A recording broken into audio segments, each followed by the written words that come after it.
Agora, há um paradoxo, porque se houve um processo de endividamento, como você muito bem lembrou, justamente para viabilizar a produção do pré-sal, que é o principal ativo, inclusive, para se fazer frente a esse endividamento. O endividamento ele é virtuoso quando ele possibilita justamente que você amplie a produção no futuro. É isso que está se dando agora, por exemplo, com essa área aí da cessão onerosa. Não era hora da Petrobras faturar? Exatamente. Na hora que você está colhendo o seu investimento, você está colhendo os frutos do que você plantou. Claro. Porque os investimentos foram feitos, a maior parte deles, como eu disse, 250 bilhões de dólares entre 2009 e 2014. A maturidade dos projetos é de 8 a 10 anos. Então você tem os resultados justamente começando a aparecer agora. Indo até 2022, 2023, 2024, é a hora que começam a aparecer os resultados. Então é nessa hora que a Petrobras tinha que colher o que plantou, os frutos, e poder administrar a sua dívida de uma forma saudável. Isso aconteceu claramente com a Vale do Rio Doce. A Vale do Rio Doce, ao longo dos anos 70, fez operações no mercado financeiro que levou a dívida da empresa a se elevar justamente para se viabilizar a extração do minério lá de Carajás. E justamente ali no início dos anos 90, quando veio a privatização, houve inclusive um artigo muito importante de um economista da Vale do Rio Doce, lá de Belém do Pará, publicou esse artigo no Diário do Pará, cerca de 6 meses antes da privatização da Vale, e ele apontava que era um absurdo o que estava sendo feito, porque justamente naquele momento a Vale do Rio Doce estava liquidando todas as amortizações referentes ao seu processo de endividamento lá dos anos 70. O mercado de minério internacional, mundial, ia aumentar vigorosamente, produzido inclusive pela demanda que viria da Ásia, especialmente da China. E isso iria propiciar lucros absurdos para a Vale no curtíssimo espaço de tempo. E esse economista dizia, e agora vão atribuir tudo isso ao milagre da privatização. Na verdade, na hora que a Vale do Rio Doce iria usufruir de todas as vantagens do seu processo anterior de endividamento, com ampliação da sua produção no mercado e venda no mercado internacional, justamente tivemos a privatização da empresa e os resultados espantosos que a empresa mostrou depois foram apresentados não como uma virtude do processo anterior, quando a Vale era estatal, mas sim por conta das virtudes da privatização. Então a história se repete. Tudo indica. Sim, exatamente. Como tragédia ou como farsa. A gente está, ainda não estamos assim, ainda não estamos fadados a esse destino. Ainda há possibilidade. A Petrobras é uma empresa extremamente forte, apesar da privatização dos ativos, apesar de terem retirado a Petrobras da condição de operadora única, a Petrobras ainda é a liderança. Ainda tem fôlego, você ainda acredita no fôlego? Ela é necessária, a Petrobras é necessária, inclusive para a entrada das multinacionais. As multinacionais dependem da Petrobras, da parceria com a Petrobras. É claro que isso tudo, com o tempo, se você continuar nessa política, você vai fragilizando, você vai desintegrando a Petrobras, você vai possibilitando a transferência desse conhecimento pela aplicação das tecnologias, etc.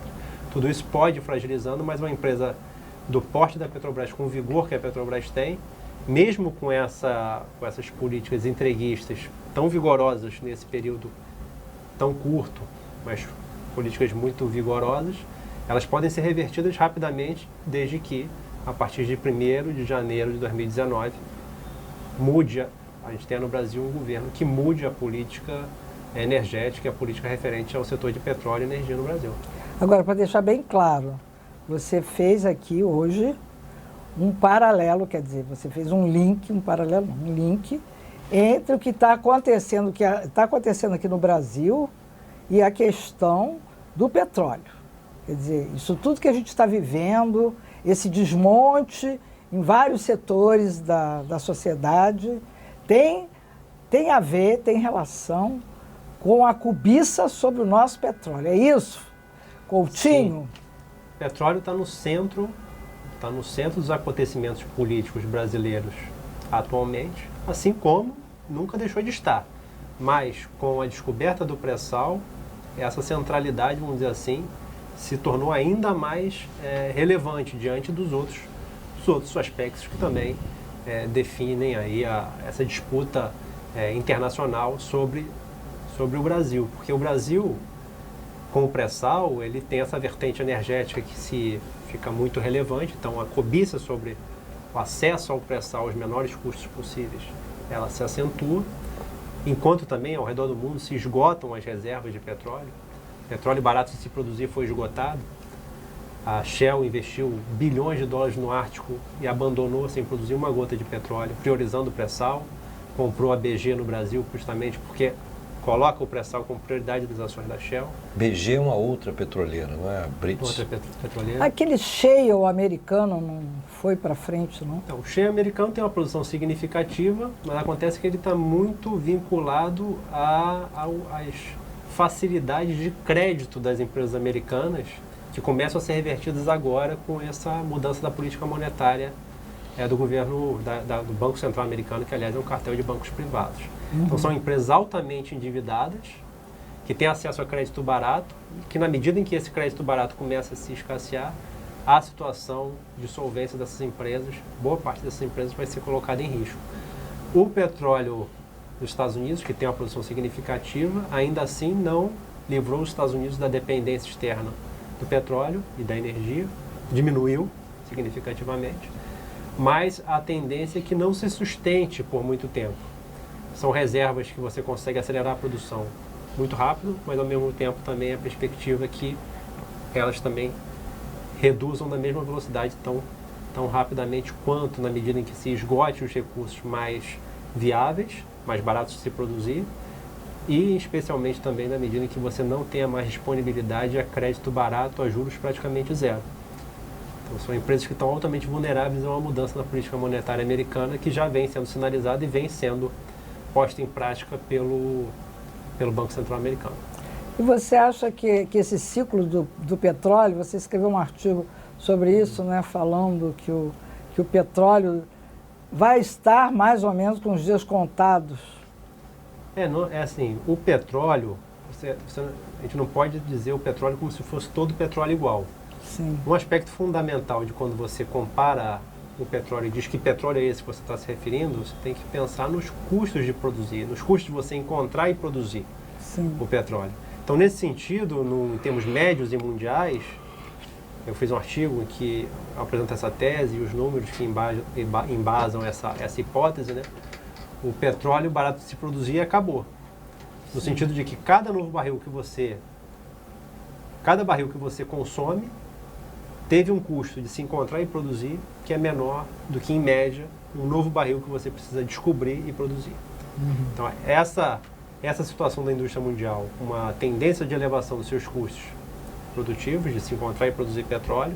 Então, o petróleo que se encontra hoje, que se produz hoje, não é igual ao petróleo do passado, porque, até logicamente, primeiro você produz o que é mais fácil, primeiro que você produz o que é mais barato, na medida que você vai esgotando esses recursos que não são renováveis, não são recuperáveis na mesma taxa que você consome, né? Por isso que eles não são renováveis, você começa a ter dificuldade, e é a situação atual de se produzir naquelas mesmas condições que se produziu no passado.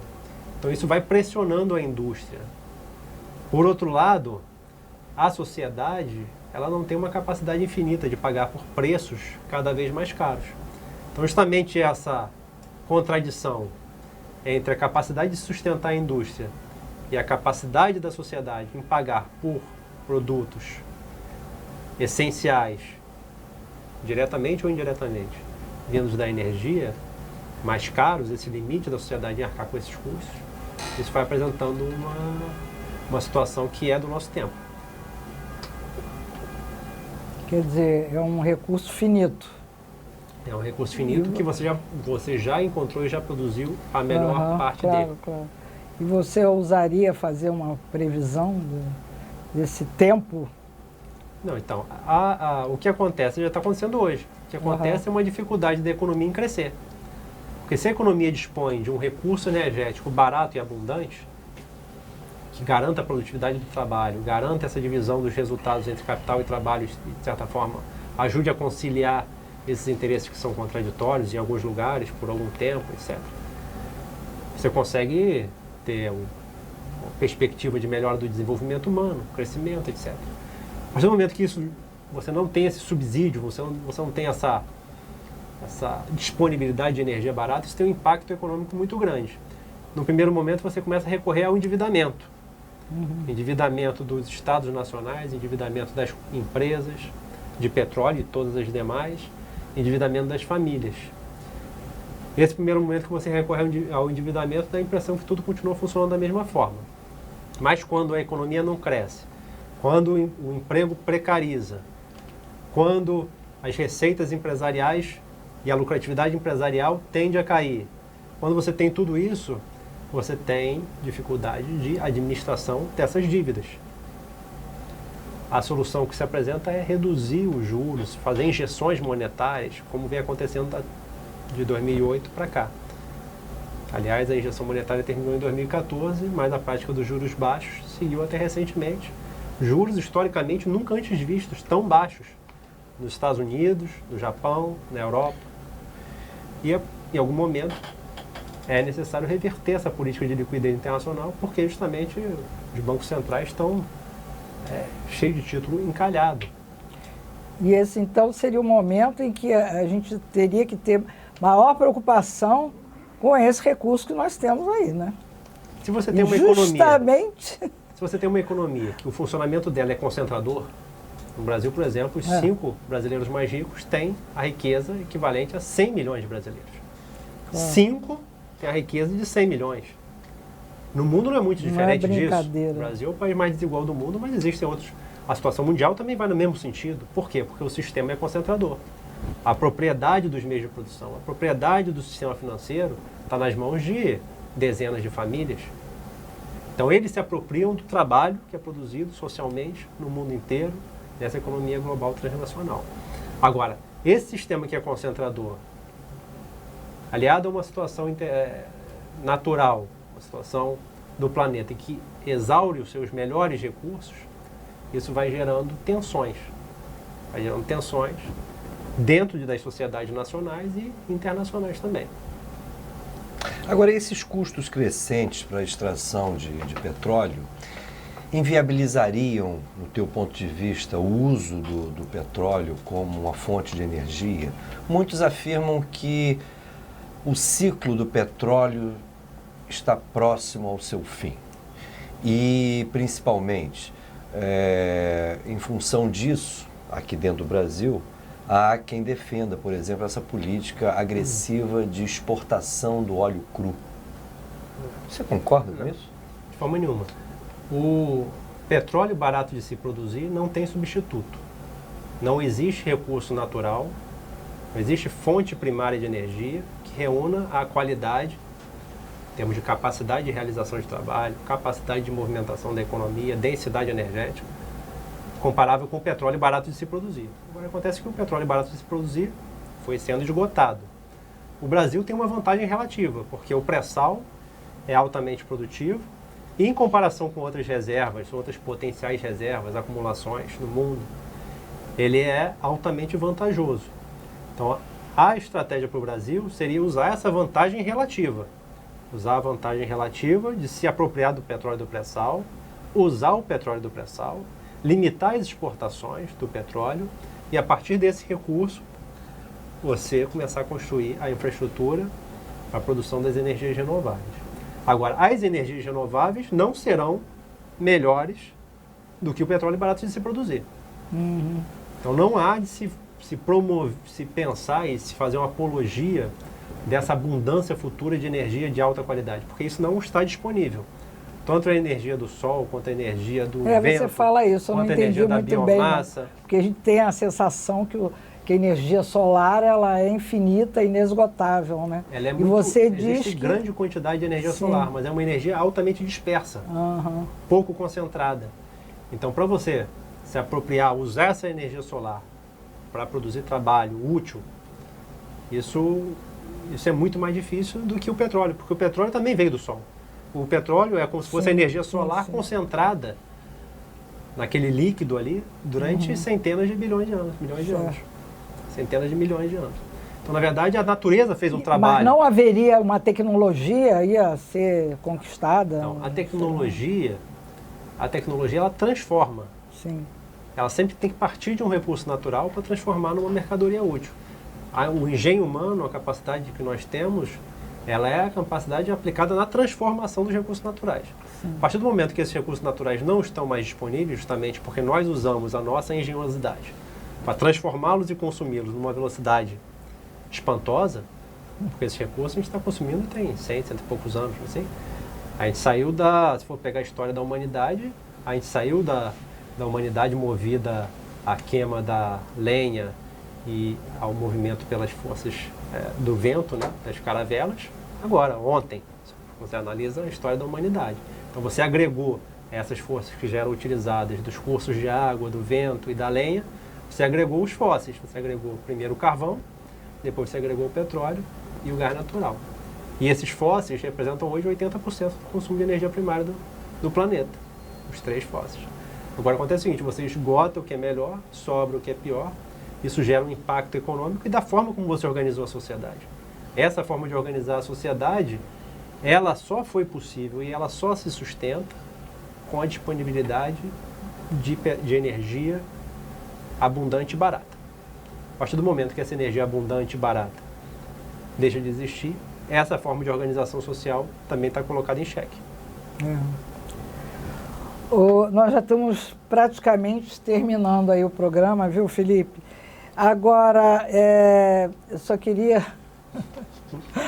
A gente já falou tanta coisa, né? Já perguntou tanta coisa, né? Mas eu queria que você falasse uma coisinha aí sobre os acionistas. Porque parece que os acionistas da Petrobras têm uma prerrogativa que eu nunca imaginei que pudesse ter, não é não? Inclusive entrando com ação contra a Petrobras, e a Petrobras vai e paga antes da ação terminar. Como é que é então, isso, hein? A partir do momento que o governo Fernando Henrique decidiu colocar ações da Petrobras na Bolsa de Nova York, você abriu uma vulnerabilidade na administração da principal empresa brasileira, que é uma empresa estatal e estratégica, que até hoje não foi sanado. Então, você teve diversas consequências da submissão da Petrobras, da subordinação da Petrobras às regras e legislações, interpretações que são tomadas a partir desse fato concreto que foi colocar ações na Bolsa de Nova York. Então, a partir de então, houve uma redução do nível de soberania sobre como melhor administrar a Petrobras do ponto de vista do interesse do Brasil. Os governos Lula e Dilma não reverteram essa vulnerabilidade na medida em que não recompraram essas ações. Isso podia ter acontecido. Então, historicamente, a Petrobras vem sendo tutelada por legislações, regras e interpretações internacionais que, via de regra, são antinacionais, do ponto de vista do desenvolvimento do Brasil. Culminou recentemente com justamente, eu nem chamaria de acionistas, mas assim, os portadores das ações da Petrobras, muitos fundos abutres, por exemplo, que compraram oportunisticamente depois da crise instalada pela revelação da Lava Jato, compraram as ações justamente com esse objetivo de promover esse processo nos Estados Unidos, que é uma coisa muito comum.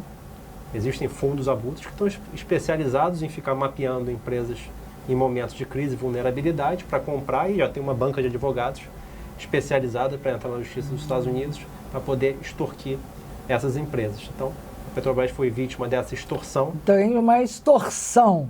É preciso que se diga com todas as letras. Uma extorsão em que a legal, Petrobras... mas é legal, uma extorsão, por conta de vista dessa vulnerabilidade, mas que a Petrobras antecipou esse pagamento. Por quê? Não sabemos. Antecipou o pagamento de 3 bilhões de dólares, justamente nessa contenda com esses portadores de ações da Bolsa de Nova York. Em função das agências de risco? As agências de risco têm papel, né? Explica muito bem o papel das agências de risco, aquele documentário Inside Job, né? É um trabalho interno, que foi inclusive ganhador de Oscar. Então explica qual é a relação das agências de risco, que não são nada independentes, que são dependentes do sistema financeiro e atuam de acordo com os interesses desse capital concentrado. Você tem mais alguma pergunta a fazer? Muito obrigado. Acho que foi uma oportunidade imensa aqui que tivemos de mais uma vez ouvir o Felipe. Só temos a agradecer. Claro. Eu que agradeço, Te agradeço também, Felipe, muito a sua atenção, recepção aí.